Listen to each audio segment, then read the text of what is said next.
There's a quiet moment most people experience somewhere in their 30s. You're in the middle of an ordinary day, maybe having coffee, maybe driving home, and a thought surfaces out of nowhere. When did I become this person?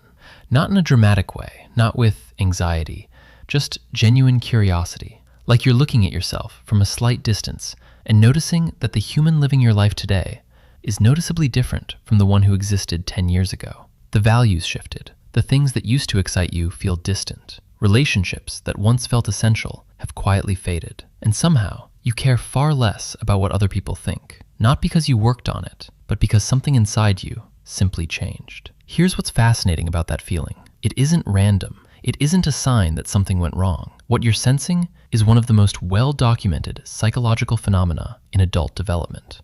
A fundamental reorganization of identity that neuroscience and personality research say is not only normal, but almost inevitable after a certain point in life. So let's talk about what's actually happening. For most of your teens and early 20s, your sense of identity was largely constructed from the outside in. You absorbed your environment, your family's expectations, your social group's values, the culture you were raised in. Psychologists call this the foreclosed or moratorium stage of identity development. You were, in many ways, wearing an identity that was handed to you, and it fit well enough. It got you through school, through friendships, through early career decisions. But here's the thing about borrowed identities. They tend to crack under pressure. In your late 20s and into your 30s, life delivers a specific kind of pressure that earlier decades simply don't. Career realities don't match the story you told yourself. Relationships reveal things about you that are uncomfortable to examine. Losses happen, not always dramatic ones, but quiet ones. Dreams get revised, and slowly, the scaffolding of that borrowed identity starts to feel tight. Neuroscience offers one explanation for why this shift accelerates in the 30s. Research on the prefrontal cortex, the part of your brain responsible for long-term reasoning, self-reflection, and value assessment, shows it continues developing well into your mid-20s, but it's in the late 20s to mid-30s that it reaches a kind of functional maturity. You become more capable of genuine self-examination, not just reacting, but reflecting. And reflection, it turns out, is deeply disruptive to inherited identities. Consider this for a moment. Psychologist Dan McAdams, who spent decades studying how people narrate their own lives, found something striking. Adults who undergo significant identity shifts don't experience them as loss, at least not entirely. They experience them as a process of authorship. For the first time, they're not just living a story that was written for them, they're choosing the next chapter. This is partly why people in their 30s often describe feeling more themselves than they ever did in their youth, even though they can barely recognize the person they used to be. But there's a paradox here worth sitting with. The very things that make you feel more authentic after 30, the stricter boundaries, the narrowed social circle, the sharper sense of what you will and won't tolerate, can also feel isolating. Research on social network patterns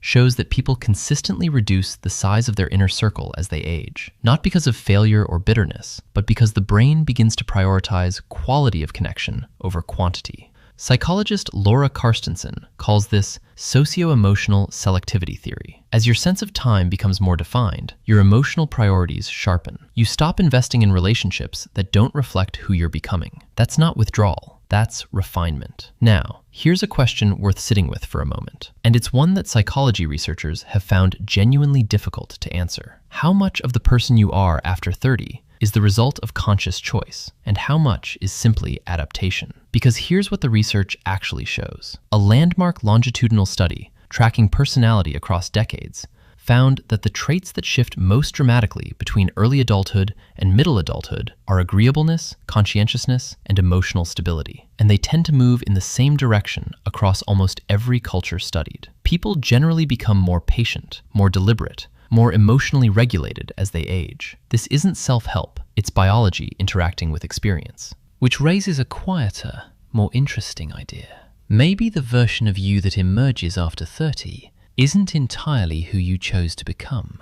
Maybe it's who you were always becoming, and the circumstances of your 20s were simply the pressure required to reveal it. There's a concept in developmental psychology called post-traumatic growth. The idea that difficulty doesn't just leave damage, it can also leave expansion, a broader perspective, a clearer set of values, a deeper tolerance for ambiguity. Researchers have found that adults who reflect on significant life changes often describe those periods not as the time they lost themselves, but as the time they finally stopped pretending to be someone they never quite were. That quiet moment in your 30s, the one where you look up and wonder when you became this person, isn't disorientation. It might just be the first time you're seeing yourself clearly. And maybe that's not something to mourn. Maybe that's something worth sitting with.